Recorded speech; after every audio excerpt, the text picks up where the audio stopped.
Buonasera, benvenuti alla TG Sicilia. Vediamo i titoli del nostro giornale. L'Etna protagonista di fine anno, il vulcano preso d'assalto da turisti ed escursionisti attratti dalla neve e dalle fontane di lava prodotte nei giorni scorsi. Stamattina gas e cenere anche dal cratere Boccanuova. Si spara ancora a Palermo, colpi di pistola contro la chiesa dello Zen. I proiettili hanno raggiunto l'interno dell'edificio religioso. Il parroco del quartiere: siamo ostaggi di un gruppo di imbecilli. Martina e Domenico, dal sogno del Capodanno a New York all'incubo. Un banale litigio con una famiglia campana sul volo per la Grande Mela degenera e i due fidanzati catanesi finiscono in ospedale. Il ragazzo ricoverato con un'emorragia interna. Rimpasto a gennaio, poi la riforma del regolamento dell'ARS per evitare il voto segreto. Sono i primi appuntamenti dell'agenda 2026 del presidente Schifani, che oggi ha incontrato la stampa per i tradizionali auguri di fine anno. Conto alla rovescia a Catania per il Capodanno in piazza, una serata di musica e spettacolo con tanti artisti siciliani e nazionali per accogliere il 2026. La città si prepara anche con ordinanze e divieti. Catania dichiara guerra agli incivili. Da gennaio arrivano fototrappole, droni e ispettori ambientali, ma intanto a Montepo regnano omertà e inciviltà. Calcio in Serie C, il Catania tra campo e mercato. I rossazzurri celebrano il momento ma si concentrano sul Foggia. Intanto il club è già attivo sul mercato, oltre a Bruzzaniti pronti altri 2 nomi.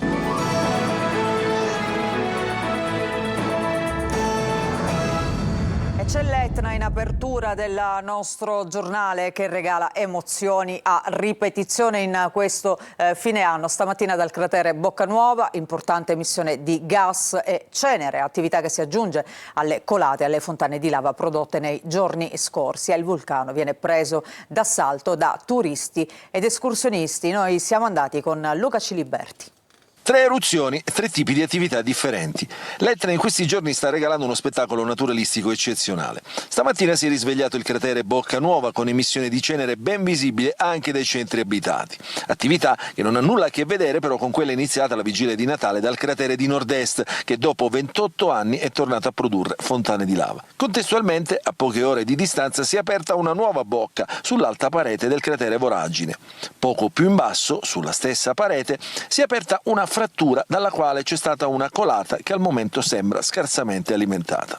Attualmente permangono i divieti a quota 2750 metri per gli accessi ad alta quota, ma la situazione è in continuo divenire ed è costantemente monitorata dai tecnici dell'INGV di Catania, dalla Protezione Civile e controllata sul posto dalle guide esperte alpine e vulcanologiche. Siamo qui sul versante sud del vulcano e adesso ci troviamo a una quota di 2750 metri.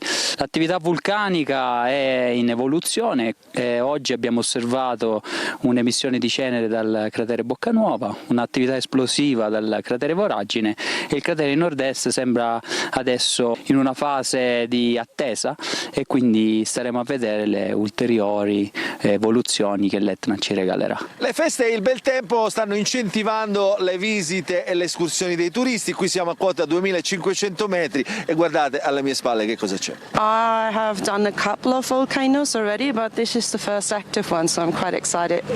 Impossibile perdere queste esperienze. Andava fatta l'escursione, è brutto, vieni qua, ti fermi, è bello arrivare su. Da dove viene? Brasile, sono venuto a vedere questa esperienza. Gli esperti raccomandano prudenza ed equipaggiamento adeguato per la corretta fruizione del vulcano. E adesso la cronaca. A Palermo, colpi di pistola contro la chiesa dello Zen. I proiettili hanno raggiunto l'interno dell'edificio religioso. Fortunatamente però all'interno non c'era nessuno. Il parroco del quartiere ha commentato: siamo ostaggi di un gruppo di imbecilli. Marco Gulla. Mentre a Monreale avveniva il battesimo dell'associazione MAS in memoria delle vittime della strage, allo Zen si continuava a sparare. Un petardo e colpi di arma da fuoco sono stati esplosi contro l'ingresso secondario della chiesa del quartiere. I proiettili hanno raggiunto l'interno della chiesa, dove fortunatamente non c'era nessuno. Questa mattina abbiamo incontrato il parroco dello Zen, sconvolto ma al contempo arrabbiato per un nuovo episodio inquietante. È il segno dell'imbecillità di queste persone, perché veramente per fare una cosa di questa io penso passeranno come la persona più imbecille che questo quartiere abbia mai avuto. Però è anche un segno di mancanza di controllo da parte nostra di questo territorio. Io dico da parte nostra, non dico solo le forze dell'ordine, ma anche noi come realtà, perché ci sfugge di mano che nel centro di un quartiere uno piglia, spara, fa esplodere un petardo che squarcia una porta di un teatro, tra l'altro. Il clima allo Zen è da Far West. Guardate questa pensillina interamente crivellata da colpi di pistola. E poi, nei giorni scorsi, è stato fatto esplodere anche un tombino. E mentre padre Gianna Lia parla, viene anche fatto esplodere un grosso petardo. Poi è brutto anche per altri motivi.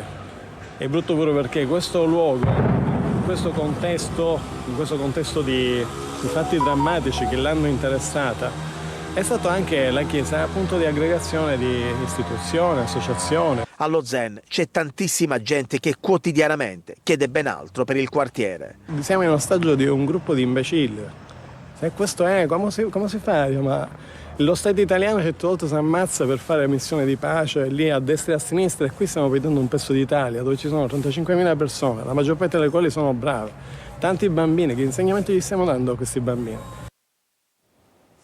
E adesso vi raccontiamo la disavventura di questi due giovani catanesi. Il sogno del Capodanno a New York si trasforma in un incubo per un banale litigio scoppiato sul volo che li doveva portare appunto nella Grande Mela. I due poi pagano le conseguenze e finiscono in ospedale. Sentiamo la ricostruzione nel servizio di Eva Spampinato.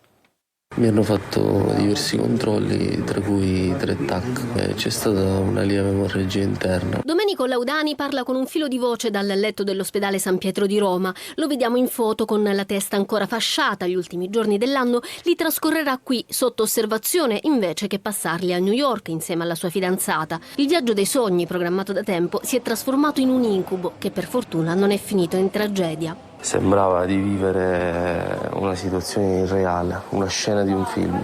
Io che perdevo sangue dalla testa, la mia ragazza in preda al panico, la gente che ovviamente si è spaventata, faceva video. Poco prima del decollo i due fidanzati, entrambi insegnanti, si trovavano già seduti ai loro posti quando arriva una famiglia campana con a capo il padre visibilmente alterato. Le loro cappelliere erano piene e volevano mettere i bagagli in quella dei due giovani. La coppia catanese si mostra disponibile, ma qualcosa va storto. Prende la valigia, mi guarda con gli occhi sbarrati e la tira con forza all'interno della cappelliera. È stato lì che il mio ragazzo gli ha detto: scusi, ma come si permette? Io all'interno ho una macchina fotografica, ho un computer. Il figlio arriva e ci urla contro il fatto che nella loro postazione non c'era spazio. È stato lì che Domenico gli ha risposto: guarda, non sto parlando con te, stai zitto, sto parlando con lui. Il figlio inizia a colpirci con le mani e il padre prende la sua borraccia di metallo piena di acqua e colpisce alla testa Domenico. Domenico, insegnante, fotografo e PR molto conosciuto a Catania, viene trasportato d'urgenza in ospedale. Subito dopo la botta ho avuto forti giramenti di testa, nausea e mi sono accasciato e perdevo visibilmente sangue dalla testa. Tra rabbia, paura e delusione, i due ragazzi sono pronti adesso a sporgere denuncia contro gli aggressori. La firma sul documento che dispone la proroga dell'attività del centro di cardiochirurgia pediatrica Taormina è arrivata. Firmata lo scorso 23 dicembre, è stata trasmessa nel pomeriggio di oggi al Bambin Gesù dagli uffici dell'ASP di Messina. La proroga è stata concessa sino al 30 giugno 2026. Prima il rimpasto a gennaio, poi la riforma del regolamento dell'ARS, guardando a luglio, quando la Corte dei Conti potrebbe liberare un tesoro da ben 2 miliardi. È ottimista e sereno il presidente della Regione Renato Schifani, che oggi ha incontrato i giornalisti per i tradizionali auguri di fine anno. Manlio Viola. Il rimpasto si farà perché ci sono almeno 2 assessorati da coprire e non si possono lasciare in queste condizioni, anche se gestiti a interim dal presidente della regione. Ma la DC non tornerà in giunta. A chiarirlo è stato proprio il presidente Renato Schifani al culmine dell'incontro con i giornalisti per il tradizionale scambio di auguri di fine anno. È un atto dovuto, non posso mantenere ancora a lungo delle caselle che scontano l'assenza dell'assessore. Parlando dell'ADC, esclusa dalla Giunta per l'inchiesta che ha coinvolto il suo segretario Totò Cuffaro, essa non rientrerà in Giunta, anche se i suoi esponenti sono sempre stati leali. Nulla è cambiato rispetto a 2 mesi fa, quando io ebbi a fare quella dichiarazione estromettendo non gli assessori, ma un partito. È diverso. L'iniziativa è stata anche l'occasione per tracciare un bilancio sull'attività di 3 anni di governo, ma Schifani ha voluto sottolineare come la priorità oggi sia la riforma del regolamento d'aula per evitare di restare ancora ostaggio delle vendette trasversali legate al voto segreto. Nessun governo con quel regolamento d'assemblea regionale viene garantito, ma io non chiedo garanzie per me, il governo significa attuare il programma per il quale è stato eletto. Incalzato sui temi della sua ricandidatura, Schifani ha risposto senza sottrarsi. La regola che il centrodestra si è dato è quella di ricandidare i presidenti uscenti per un secondo mandato, perché servono 10 anni per portare a compimento un progetto, ha detto. I leader nazionali hanno diritto di cambiare metodo, ma non mi pare che ci siano queste intenzioni. Per completare il programma serve un decennio, ha ribadito per una seconda volta, ricordando i termovalorizzatori, i 2 miliardi di euro che potrebbero sbloccarsi già a luglio con la parifica dei bilanci pregressi da parte della Corte dei Conti e tanto altro. Per il resto rivendica la crescita della Sicilia, gli interventi sulla decontribuzione per far crescere il lavoro, la riforma del sistema di nomina dei manager della sanità lanciata qualche settimana fa e si prepara a un 2026 di lavoro guardando avanti. E adesso i dati di Confcommercio sui regali di Natale, mentre dal 3 gennaio iniziano i saldi. Il servizio. Tra i 190 e i 200 euro la spesa media per i regali, segno di una gestione più oculata del budget familiare, attento ai rincari. Sono i dati ufficiali di Confcommercio sui consumi natalizi. Al primo posto in Sicilia i prodotti enogastronomici, al 18,5%, seguiti dagli articoli per la cura della persona, gli abbigliamento e calzature, elettronica, abbonamenti streaming e gioielli. In totale una crescita dell'1,9%, per cui Gianluca Manenti, presidente regionale dell'associazione, parla di segnali incoraggianti. Un dato da sottolineare è il ritorno al commercio fisico. Il 64% dei consumatori ha scelto di fare acquisti nei negozi di prossimità. Anche l'uso dell'intelligenza artificiale sta crescendo, ma il contatto umano e la fiducia nel commercio locale rimangono pilastri importanti. Dal 3 gennaio poi partono i saldi invernali, anche se in molti casi sono già iniziati sotto banco. Approfittatene, ma con attenzione alle promozioni ingannevoli. Confcommercio ricorda che per legge deve essere indicato il prezzo più basso degli ultimi 30 giorni. Mancano pochi giorni al Capodanno e Catania si sta preparando a vivere una serata di musica e spettacolo sul palco di Piazza Duomo, dove il 31 sera si esibiranno tanti artisti siciliani e nazionali per accogliere insieme alla città il 2026. Ma sono anche tante le ordinanze e i divieti per l'occasione. Simona Mazzone. Punto alla rovescia per la grande notte del 31 dicembre. In Piazza Duomo a Catania si lavora per allestire il palco che ospiterà il concerto evento di fine anno. A salutare il 2025 insieme a Ruggero Sardo e Desirée Ferlito, attesi ospiti della scena musicale siciliana e nazionale.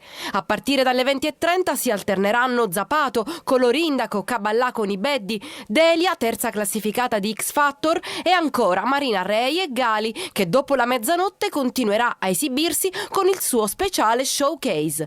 E poi fino a notte fonda il DJ set di Radio Studio Centrale. Uno spettacolo che si annuncia magico e coinvolgente e che verrà interamente trasmesso su un maxi schermo in Piazza Università. Limitati gli ingressi nelle 2 aree, con 8.000 accessi in Piazza Duomo e 7.000 in Piazza Università. In occasione dell'evento la metropolitana di Catania sarà aperta fino alle 3 di notte. Inoltre sono previste modifiche temporanee della viabilità e il divieto di vendita e consumo di bevande superalcoliche e in contenitori di vetro nelle aree della manifestazione. Quindi attenzione alla segnaletica. Oltretutto è vietato nel corso della serata introdurre in piazza valigie, zaini di dimensioni superiori ai 30 cm di altezza, spray e liquidi urticanti e di qualsiasi tipo, bastoni per selfie, strumentazione foto, audio e video professionale o semiprofessionale, bottiglie e contenitori di vetro e alluminio. Quelle in plastica saranno private del tappo. Ed è vietato anche consumare bevande alcoliche, compresi spumante e champagne. Ma c'è anche un'altra ordinanza che vieta botti e fuochi d'artificio durante le festività di Capodanno a Catania. A beneficiarne sicuramente anche i nostri amici animali. E restiamo a Catania perché la città dichiara guerra all'esercito di incivili. Da gennaio infatti arrivano fototrappole, droni e ispettori ambientali, ma intanto a Montepo regnano omertà ed inciviltà. Tonino De Mano. Dalla montagna innevata alle montagne di spazzatura, dall'Etna a Catania, in una sola inquadratura, la grande bellezza e la grande monnezza, che in questo caso dà il benvenuto a chi arriva nel quartiere di Montepo. Strade e marciapiedi sventrati dai mezzi meccanici che si occupano della raccolta dei rifiuti, lasciando profonde voragini dove vengono riversate tonnellate e tonnellate di spazzatura. Da queste parti la raccolta differenziata non decolla o forse non è mai stata presa sul serio. Di fuori vengono direttamente che fugone, che macchina, non ho capito qual è il problema. Qua siamo da Sicilia, non siamo qua a Germania, non siamo in Inghilterra. In Inghilterra sulla letta in segreto ce la fanno pigliare, che c'è la metà. Aprono il cofano tranquillamente, tanto controlli non ce n'è. Quante volte ti è capitato di vedere gente che butta la spazzatura? Tante volte, però purtroppo io ho famiglia. Dai crateri di Montepo ai marciapiedi impercorribili di Picanello, in queste immagini la discarica abusiva di via Spoto, con arredi e mobili in disuso in bella mostra. Sacche di inciviltà anche in pieno centro, esattamente in via Dusmet, a pochi passi dalla cattedrale. In tema di rifiuti tanto è stato fatto e tanto resta da fare, ma il 2026 si aprirà con importanti novità, dalle fototrappole ai droni, passando per l'impiego degli ispettori ambientali. Recluteremo volontari che ci aiuteranno appunto a sensibilizzare ulteriormente i nostri concittadini. Gli ispettori ambientali saranno appunto formati e quindi secondo un regolamento che ha già approvato il Consiglio Comunale saranno appunto allocati nei vari punti della città e ovviamente non avendo capacità sanzionatoria ricorreranno alla polizia locale. Anno nuovo, offensiva nuova e tempi duri, si spera, per l'esercito degli incivili. Ad Agrigento la voce di Andrea Camilleri guida il primo corner multimediale della Strada degli Scrittori. Sentiamo il servizio di Davide Sardo. Andrea Camilleri diventa guida d'eccezione del primo corner multimediale della Strada degli Scrittori, inaugurato ad Agrigento. Un nuovo tassello del progetto legato alla capitale italiana della cultura. L'installazione è stata aperta al Polo Culturale di San Pietro in via Pirandello, di fronte alla casa che ospitò lo scrittore. È il primo spazio del progetto Le Piazze della Capitale, pensato per accompagnare viaggiatori e visitatori in un percorso letterario e identitario.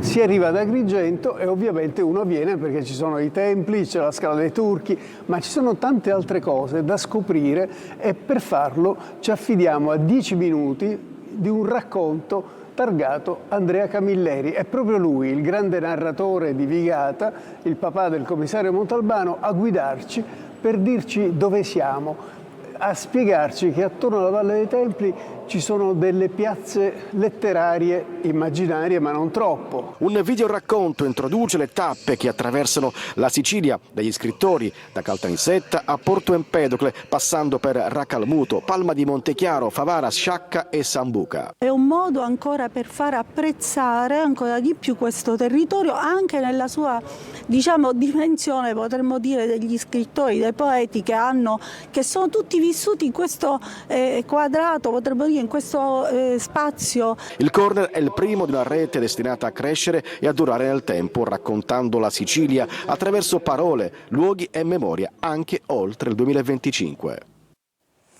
Ad Acireale, nel Catanese, è presentato questa mattina il cartellone degli eventi del 2026. Cultura, cinema, enogastronomia e poi non poteva mancare al centro il Carnevale, storica tradizione identitaria della città. Desiree Ferlito.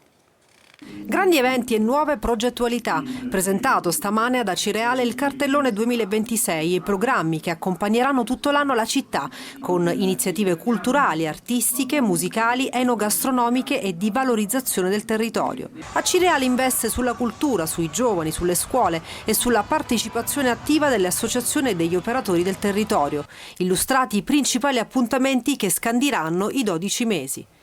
Il programma partirà a gennaio, il mese dell'arte sacra, che ruota intorno alla festa di San Sebastiano e a momenti che approfondiranno sul pittore Giuseppe Sciuti, per proseguire a marzo il mese della cultura con convegni, cinema, presentazioni di libri, mostre, teatro e dibattiti, personaggi illustri che vedrà ad Acireale la presenza di numerosi protagonisti della scena nazionale. Tra gli eventi più attesi, come sempre, il Carnevale di Acireale, con al centro i protagonisti di questa storica tradizione. Vogliamo mettere al centro del Carnevale chi lo merita, nel senso che i nostri carristi, i nostri artigiani della cartapesta, e quindi le sfilate continueranno durante la notte, così come abbiamo fatto lo scorso anno. E poi attorno al Carnevale progetti di crescita, con la proposta di un museo espositivo dei carri. Serve uno spazio che deve rimanere centrale, in modo tale che attorno ai capannoni dove si costruiscono questi carri si crei un'area artigianale che diventi anche un'area museale, perché questi pezzi vanno conservati. Un calendario articolato, vario e trasversale, capace di coinvolgere famiglie, turisti e di valorizzare il patrimonio storico e identitario della città. Facciamo una pausa, ritorniamo tra poco con la nostra pagina dedicata al calcio, con tutte le ultime notizie per quanto riguarda la Serie B e la Serie C. Vi aspetto.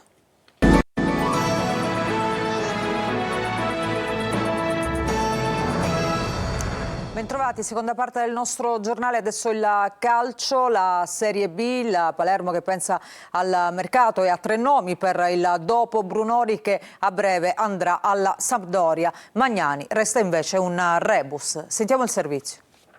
La vittoria contro il Padova, seppur sofferta e laboriosa, ha regalato serenità al Palermo che va in letargo per la sosta invernale con la consapevolezza di poter ancora giocarsi fino in fondo la promozione diretta. In passato, in alcuni momenti, adesso sembra che abbiamo ritrovato appunto questa continuità, non dobbiamo assolutamente perdere di vista l'impegno, la cattiveria, la voglia di migliorarci in allenamento quotidianamente, ma sotto questo aspetto sono convinto che il mister Inzaghi saprà sempre tenere la squadra. Ma ovviamente la società dovrà adesso essere abile sul mercato. Intanto a breve si concretizzerà la cessione di Brunori alla Sampdoria. Da oggi infatti ogni giorno è buono per il passaggio dell'attaccante ai blucerchiati. La formula è quella del prestito secco. A fine stagione le due parti, Brunori e il Palermo, si siederanno e decideranno il futuro assieme. Il club rosanero davanti farà qualcosa e le opzioni al momento non sono poche. L'obiettivo numero 1 è Moreo, che piace a Inzaghi. Tuttavia attualmente Moreo è un punto fermo del Pisa che se ne priverà solo se lo stesso giocatore chiedesse di cambiare aria. Dal Pisa piace anche Tramoni, ma il club nerazzurro chiede 6 milioni di euro. Resta un rebus Magnani, il suo ritorno o meno dipende sempre dalle questioni personali del difensore. E adesso in Serie C il Catania tra campo e mercato, i rossazzurri celebrano il momento ma si concentrano sul Foggia. Intanto il club oltre a Bruzzaniti vorrebbe chiudere almeno 2 colpi. Marco Carli. I social riflettono il momento anche nel calcio e il momento è positivo in casa Catania, basta guardare i social appunto. Su quelli del club si va dalle votazioni per la rete più bella del girone d'andata fino ai record della difesa, la migliore del campionato con 14 clean sheet. Il bel finale d'anno solare va celebrato e il primato va difeso. Solo a questo pensa la squadra che si allena in vista di Foggia. Sul mercato ci sono le piste da seguire. La prima è l'unica che può sfociare all'apertura ufficiale del 2 gennaio. Porta Bruzzaniti, con ragazze già tutto definito, 3 anni e mezzo, quasi 500.000 euro pronti per il Pineto. Le altre strade sono da percorrere nel tempo. Giabua, centrocampista, classe 2001, di proprietà dell'Atalanta, adesso all'Avellino, con diritto di riscatto e controriscatto, e l'obiettivo in mezzo al posto di Aloi. Ma ci sono tanti nomi in alternativa. Così come ci sono in difesa, dove Miceli verrebbe di corsa, il DS del Monopoli conosce la volontà del giocatore. Il Catania sa che sarebbe un colpo importante in chiave presente, mentre va verificata la prospettiva futura, nel caso si arrivi alla Serie B, visto che Miceli ha 34 anni. Quest'anno per lui anche 2 reti contro Giuliano e Casarano. L'altra pista è l'esterno. Più che un nome c'è un identikit, tipo Ponzi del Modena, ambidestro che gioca a sinistra, classe 2001. Al di là dei nomi che restano comunque in secondo piano, c'è una verità. Per aprire l'acquisto di un altro esterno serve liberare un posto in lista, probabilmente fra i trequartisti. Intanto è stato ufficializzato dalla Lega Pro il programma delle gare dalla 5ª alla 12ª giornata di ritorno. 4 le sfide serali per il Catania, venerdì 6 febbraio in casa con il Trapani e martedì 10 febbraio sempre al Massimino contro l'Audace Cerignola. Giovedì 5 marzo il big match di Benevento e la sfida interna con la Casertana, in posticipo il 9 marzo. La gara con la Salernitana si giocherà domenica 1 marzo alle 14:30, mentre il derby al De Simone con il Siracusa è in programma sabato 14 febbraio alle ore 17. 20:30. Restiamo sempre a parlare di Serie C perché il Trapani Calcio ha esonerato il direttore sportivo Andrea Mussi. Al suo posto è stato nominato Luigi Volume, dal mese scorso subentrato a Giuseppe Pavone per occuparsi della gestione sportiva, della programmazione e delle strategie tecniche della squadra. Ci fermiamo per un'altra breve pausa, ritorniamo tra poco con gli ultimi aggiornamenti.